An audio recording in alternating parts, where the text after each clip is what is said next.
শেষ পর্যন্ত রোশনাইকে বিয়ে করতে বাধ্য হলো আরণ্যক। বস্তিবাসীদের চাপে পড়ে সবার সামনেই রোশনাই সিঁথিতে সিঁদুর পরিয়ে দিল, তার সাথে 7 পাক ঘুরল।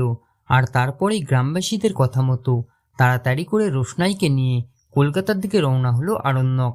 এদিকে পুলিশের সাথে মিলে বারাণসী থেকে বের হওয়ার সমস্ত রাস্তা বন্ধ করে দেয় রাকেশ ভাই। প্রতিটা গাড়ি চেক করে তারপরে যেতে দেওয়ার বন্দোবস্ত করে।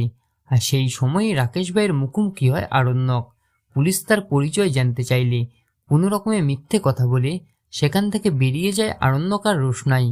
কিন্তু তারা একটু এগিয়ে যেতেই রাকেশ ভাই বুঝতে পেরে যায় ওই গাড়িতেই রোশনাই ছিল। আর এরপরেই আরণ্যকের গাড়ির পিছু নেয় রাকেশ ভাই।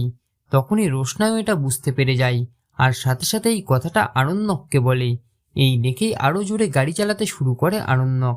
তো বন্ধুরা, তবে কি এবার রোশনাই আর আরণ্যককে ধরে ফেলবে রাকেশ ভাই, নাকি রোশনাইকে নিয়ে রাকেশ ভাইয়ের চোখে ধুলো দিয়ে পালিয়ে যাবে আরণ্যক? আপনাদের কি মনে হয় কমেন্ট করে অবশ্যই জানান।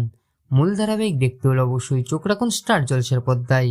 সাথে এমনই আপডেট প্রতিদিন সবার আগে পেতে হলে আমাদের এই চ্যানেলটিকে সাবস্ক্রাইব করে রাখতে একদমই ভুলবেন না।